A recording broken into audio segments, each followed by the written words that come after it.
የቡራቲቾ አዳሪ ሁለተኛ ደረጃ ትምህርት ቤት ከዚህም በላይ ውጤታማ ሆኖ እንዲቀጥል የተጀመሩ ድጋፎች ተጠናክረው እንዲቀጥሉ ጥሪ ቀረበም።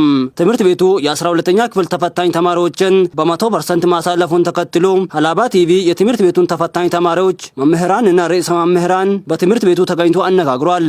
በወቅቱ ያነጋገራቸው ተፈታኝ ተማሪዎችም በመጣው ውጤት እጅግ ደስተኛ መሆናቸውንና በቡራቲቾ ትምህርት ቤት በመማራቸው ተግተው ተምረው ለዚህ ውጤት እንዲበቁ እንዳስቻላቸው ተናግረዋል። ኦኬ በጣም አመሰግናለሁ። በጣም ደስ ብሎኛል። የሰራሁት 426 ነው። መጀመሪያ በጣም ኤክሴፕት ነበር ያደረኩት ወደ 480 እንደዛ እሰራለሁ ብዬ ነው። ግን ያው የፈጣሪ እንትን ነውና አልহামዱሊላህ 426 ነው የሰራሁት። ይሄ ደግሞ በጣም ደስ ብሎኛል። በጣም ነው ደስ ያለኝ። አመሰግናለሁ። በዘንድሮ ፈተና አልহামዱሊላህ 491 ነበር ያመጣሁት። ያው ቀድሜ የገመትኩት ውጤት ነበርና ዝም ብሎ የምታየኝ ውጤት ነበርና ይሄ ውጤት ሲያው የሚያስደስት ውጤት ነው። አልহামዱሊላህ ከዚህ በላይ ማምጣት ፍላጎቱ ቢኖረኝም በዚህ ያስደስቶኛል ውጤቱ። ታሪፍ ውጤት ነው። ኦኬ በጣም እሱን አሁን እንደው በነገር በጣም ብዙ ነገር ማንገር እችላለሁ። ቡራቲቾ አንድ ተማሪ ወደ ቡራቲቾ ገባ ማለት እኔ እንደኔ አገላለጽ የሰውነት ባህሪ ተላብሶ ነው የሚወጣው ወደ ቡራቲቾ ሲገባ ማለት ነው። ቡራቲቾ አንድ ተማሪ ከገባ በስነ ምግባር ታንጾ ተውቦ እንዲሁም ከተለያዩ ተማሪዎች ጋር ተገናኝቶ የተለያዩ ነገሮችን ልምዶችን ቀስሞ ነው የሚወጣው። እንዲሁም በትምህርቱ አንፃር እኔ ከሌሎች አንፃር በጣም ደስ ይላል። እዚህ ጋር ጎበዝ አስተማሪዎች አሉ። ተማሪዎችም ጎበዝ ነው።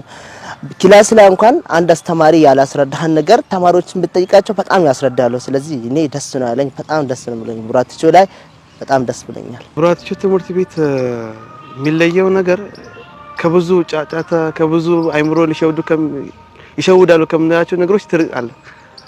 አንድ አትገናኝም። ሰፈር ከጓደኞች አትገናኝም። ከቤተሰብ ትርቃለ። ቁጭ ብለህ እዚህ ትኩረትህ በትምህርትህ ነው የሚሆነው። ያ ማለት ሁሉ ፎከስህ በትምህርትህ ነው የሚሆነው። ምንም ያጫነቀ ሐሳብም የሚሰርቅ ነገር አይኖርም። በዚህ ምክንያት አሪፍ ውጤት ትሰራለህ ብዬ አስባለሁ። ከታች ያሉ ተማሪዎችም በቡራቲቾ ትምህርት ቤት ገብተው ለመማር ተግተው እንዲማሩ አሳስበዋል። ኦኬ ሌሎች ተማሪዎች ወደ ቡራቲቾ ገብተው እንዲማሩ እኔ በበኩሌ የሚላቸው እንደምንም መጀመሪያ በ7ኛ እና 8ኛ ክላስ ላይ በደም ያጠኑ የገጠር ተማሪዎችም ይሁን የከተማ ተማሪዎች ራሳቸውን ማዘጋጃት አለባቸው። እኔ ቡራቲቾ ገባለሁ የሚለው ነገር ያኔ እኔ ሲጀመር 7ኛ እና 6ኛ ክላስ ነበር አዳሪ ትምህርት ቤት ተከፍቷል የሚባለው። ከዛ እኔ 7ኛ ክላስ ልክ ሲገባ ጥያቄና መልስ ውድድር ነበር። ከዛ አዳሪ ትገባለህ ስሉኝ እዛ ሰዓት ሞትፌ ራሴን አዘጋጅ ነበር ያነሳሳኝ ነበር። 8ኛ ክላስ ደግሞ የሆነ ጥያቄና መልስ ውድድር ላይ እዚህ ወረዳ መተን ተወዳድረን ነበርና ከዛ አዳሪ ትገባለች ምናምን ሲባል በቃ እሺ ገባለሁ ብዬ በጣም ደስ ነው ያለኝ። ባታምር የሚቀር አልመሰለኝም። የሆነ ተማሪዎች ያካብራል ፈተና ምናምን አለ ይላሉ። በቃ ፈተና አይደለም ምንም ተፈትኛ አዳሪ ገባለሁ ብዬ በጣም ያነሳሳኝ ነገር ነበር በዛ ሰዓት ማለት ነው። ከዛ አዳሪ ገባሁኝ። አዳሪ ማግባት በጣም ቀላል ነው፣ ግን 7ኛ እና 8ኛ ላይ ራሳቸውን በደንብ ያዘጋጁ። ከዛ የክልላዊ ፈተና በደንብ ይስሩ። አዳሪ ገብተው ቢማሩ እንደኔ በጣም ደስ ይለኛል። ለነሱ የሚለው ነገር በእርግጥ እኔ 8ኛ ክፍል ተፈትኜ ሲገባ ያው ስለ ትምህርት ቤት ምንም መረጃ አልነበረኝም። ወላጄ ነው ያነሳሳኝና መግባት ይሻላል ያለኝ። እሱን ተቀብዬ ነው የገባሁት። ከገባሁ በኋላ ነው ምን ያህል እንደሚጠቅም ያወቅኩት። ማንም ተማሪ ውጭ ሆኖ ላይረዳ ይችላል፣ ግን ሲገባ ነው የሚረዳው። ለማንም ተማሪ ውጭ ሆነ ከምትገምተው ገብተህ ብታየው ነው የሚሻለው። ስትገባ ሁሉ ነገሩን ታውቃለህ። ምናልባት በ9ኛ ክፍል ላትረዳው ትችላለህ፣ ግን 12 ስትደርስ መግባትን እንደተጠቀመህ ትረዳለህ። የሶሻል ሚዲያ አጠቃቀም በተማሪዎች ውጤት ላይ አሉታዊ ተጽዕኖ ስላለው ተማሪዎች ሶሻል ሚዲያን ለትምህርታቸው ግብዓት ብቻ እንዲጠቀሙ አሳስበዋል። ሶሻል ሚዲያ ፖዚቲቭም ኢምፓክት አለው ኔጌቲቭም አለው። ያ ማለት በጣም ጥሩ ጎንም አለ መጥፎ ጎንም አለ።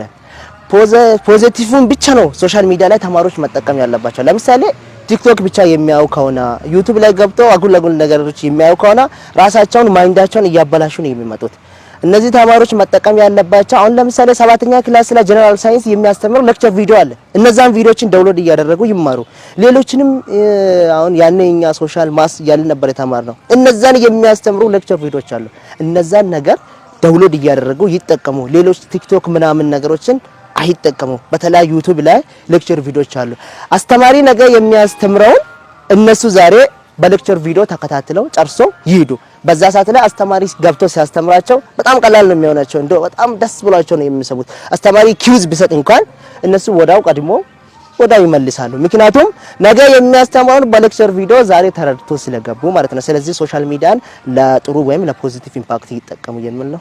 ሶሻል ሚዲያ በእርግጥ እኔ ራሴ ያሳለፍኩት ተሞክሮ አለና ከ9ኛ ክፍል ጀምሮ ስልክ አልነበረኝም። 10ኛ ላይ ነው ስልክ ያገኘሁት። 9ኛ አሪፍ ውጤት ነበር የሰራሁት። 10ኛ ደግሞ ትንሽ ወረድ አልኩኝ። 11ም ትንሽ ከፍ ቢልም በቂ አልነበረም። 12ኛ ላይ ሶሻል ሚዲያ በጣም ኤፌክት ያደረገኝ ነውና የሆነ ስልክ መተው አለብኝ የሚል ሀሳብ መጣልኝ። ጥር 1 ላይ ስልክ አቆምኩኝ፣ አስረከምኩኝ ለቤተሰብ ማለት ነው። ጥር 1 ላይ ስልክ አቆምኩኝ፣ ወደ ጥናት ገባሁኝ። እስከ ፈተና ባለው ስልክ አልነበረኝምና ለጥናቴም በጣም ረቶኛ ብዬ አስባለሁ። ከስልክ መለየቱ ማለት ነው። ስልክ ስለሌለ ከመረጃ ትርቃለህ ማለት አይደለም። መረጃ ከማንም መጠየቅ ትችላለህ። ለጊዜው ስልክን አስቀምጠህ በጥናትህ ብታተኩር ጥሩ ነው። ፖዚቲቭ አለው፣ አው ተናግሯል። ኔጌቲቭም አለው። ግን ምናልባት ተሳስተህ ወደ ኔጌቲቭ ልታመዝን ትችላለህ። በዛ ሰዓት ሐሳብ ይሰረቃል፣ ጊዜ ይባከራል። የያዝከው ነጥቦች ሊጠፉብህ ይችላሉ። ለዛ እንደኔ የሚያስተላልፈው መልእክት ካለ ኔጌቲቭም ፖዚቲቭም ትተን ስልክ ራሱ ለትንሽ ጊዜ አስቀምጠነው ወደ ጥናታችን ብንመለስ ከዛ በኋላ ከኢንትራንስም በኋላ ከተመረቅንም በኋላ ስልክ አይጠፋምና መግዛት እንችላለን፣ ይኖራል። ያለውን ጊዜ መጠቀም አለብን። በዚህ ጊዜ እንትን ከምንባክን በስልክ ከምንባክን በጥናታችን ብናተኩር ባይ ነኝ። በትምህርት ቤቱ የሂሳብ መምህር የሆኑት መምህር ቢሆነኝ ሲሳይ በበኩላቸው የተመዘገበው ውጤት በእጅጉ አስደሳች መሆኑን ገልጸው ለዚህም ድጋፍ ሲያደርጉ የቆዩ አካላትን አመስግነዋል። የዘንድሮው በቡራቲቾ የተመዘገበው ውጤት በጣም አሪፍ ነው። አሁን 3ኛ ዙር ነው ያስፈተነው። ከአሁን በፊት ከነበሩት አንድ ተማሪ ከዛ በፊት ደግሞ የተወሰኑ ተማሪዎች ነበሩ። ዛሬ ግን ሙሉ በሙሉ ስላሳለፍን እጅግ በጣም ደስ ብሎኛል። በዚህም የተፈታኝ ተማሪዎችን፣ የተማሪዎች ወላጆች፣ የትምህርት ቤቱ እርሰ መምህር ራህማ፣ ትምህርት ቤቱ መምህራን እንዲሁም የሀላባ ልማት ማህበር፣ የሀላባ ትምህርት መምሪያ እንዲሁም የሀላባ አስተዳደር፣ መላው የሀላባ ማህበረሰብን እንኳን ደስ አላችሁ ማለት ፈልጋለሁ። በዚህ አጋጣሚ ቡራቲቾ መማራቸው ለልጆቹ እጅግ ብዙ ጥቅም አለው። አንደኛ ወደዚህ ትምህርት ቤት ሲገቡ ከሌላው ትምህርት ቤት ከቤተሰብ ተነጥለው ማደሪያቸው እዚህ ነው፣ ምግብም ሁሉም እዚህ ነው። ስለዚህ ሁሉንም አቴንሽናቸውን ወደ ትምህርትና ትምህርት ብቻ እንዲያደርጉ ያደርጋቸዋል። አንደኛው ጥቅሙ ይሄኛው ነው። ስለዚህ ሁለተኛው ደግሞ ያሉት አስተማሪዎችም የተሻሉ አስተማሪዎች ናቸው ያሉት። በቂ ነው ባንልም ያሉት ላቦራቶሪዎች፣ ቤተ መጻሕፍቶች አሁንም ገና ያስፈልጉናል። ግን ካለው አንጻር ስናይ ደግሞ እነዚህ ሁሉ የተመቻቹ ስለሆነ አሁንም ሙሉ በሙሉ ሙሉ ነው እያልኩኝ አይደለም። ግን ከሌላው ካሉት አንጻር ስናየው ደግሞ ይሄኛው የተሻለ ስለሆነ ለተማሪዎች እጅግ ጥሩ ፋይዳ አለው ብዬ ገምታለሁ። አያይዘውም ተማሪዎቹ በቡራቲቾ ትምህርት ቤት በመማራቸው ለዚህ ውጤት እንዲበቁ አዎንታዊ ሚና እንዳለው ገልጸዋል። በመሆኑም ትምህርት ቤቱ ከዚህም በላይ ውጤታማ እንዲሆን መንግስታዊና መንግስታዊ ያልሆኑ ድርጅቶች እንዲሁም ሌሎች አቅም ያላቸው ግለሰቦች ድጋፋቸውን አጠናክረው እንዲቀጥሉ አሳስበዋል። ትምህርት ቤቱ አሁን ያለው አቅም ውስን ነው። እንደሚታወቀው ተማሪዎች እዚህ አድረው በምግብም ሁሉም ነገር እዚህ ስለሆነ የበጀት እንትን አለ። ስለዚህ ተማሪ ባሰፋን ቁጥር በጀት እያሰፋን ነው የምንሄደውና ስለዚህ ይሄ ደግሞ በመንግስት አቅም ብቻ የሚሆን አይደለም። ስለዚህ ይህን ትምህርት ቤት የሀላባ ተወላጅ የሆኑ ባለሀብቶች፣ አገር ውስጥም የሚኖሩ በውጭም የሚኖሩ ስለዚህ ይህን የተማሪዎችን ውጤት እያዩ ያው እነዚህ ተማሪዎች ነገ ወጥተው ለአካባቢው ለማህበረሰቡ የሚጠቅሙ ስለሆነ ባላቸው ቢደግፉንና ከዚህም የተሻለ ሰፋ አድርገን ትምህርት ቤቱንም ሰፋ አድርገን ያሉ ላቦራቶሪዎችንም የትምህርት ቤት ቁሳቁሶችንም ብዙ ወጭ ነው ያለው ትምህርት ቤቱ። ስለዚህ ይሄን እንድናደርግ ባለሀብቶች ቢያግዙን፣ ስለዚህ እዚህ ትምህርት ቤት ላይ ልማት ቢሰሩና ኢንቨስት ቢያደርጉ ለነገ ለዞናችን እጅግ ይጠቅማን ብዬ አስባለሁ። የትምህርት ቤቱ ርዕሰ መምህርት የሆኑት ወይዘሮ ረሂማ ሁሴን በበኩላቸው ትምህርት ቤቱ የ12ኛ ክፍል ተማሪዎችን በ100% እንዲያሳልፍ እቅድ ተይዞ ሲሰራ መቆየቱንና ይህም በታቀደው ልክ መሳካቱን ገልጸው ይህም ሊሆን የቻለው ከባለድርሻ አካላት ጋር በቅንጅት በመሰራቱ እንደሆነ ገልጸዋል። የመጣው የዘንድሮ የሀገር አቀፍ ውጤት በጣም ደስተኞች ነን። 100% ማሳለፍ ችለናል። ይህ ደግሞ እንደ ቅድም ይዘን ስንሰራው የነበረ ነገር ነው። እቅዳችንን በማሳካት የትምህርት ቤቱ ማህበረሰብ በሙሉ እንግዲህ ደስተኛ ሆኗል። እኛም በጣም ደስተኞች ነን። ይሄን ውጤት ለማስመዝገብ ይሄ 3ኛ ዙራችን ነው ስናስመዘግብ እና በየአመቱ እያሳደግን ነው የመጣ ነው። የነበረብንን ጉለቶች እያረምን የዛሬውን ውጤት ማሳካት ችለናል። የዚህ ውጤት መመዝገብ ዋና መሰረት እንግዲህ ባለቤቶች መምህራን ናቸው፣ ተማሪዎች ናቸው። የግቢ ላይ ያሉ ሁሉም ሰራተኛ ባለቤት ነው። ስለዚህ መማር ማስተማር ላይ የነበሩ ክፍተቶችን ማረም ችለናል። ተማሪዎቻችንም ይበልጥ እንዲሰሩ ያስመዘገብነውን ውጤት ሁሌም ማሳደግ እንዳለብን አወርነስ መፍጠር ችለናል። በዚህም የዚህ የዘንድሮ አመት ካሰብነው ቦታ ላይ መድረስ ችለናል።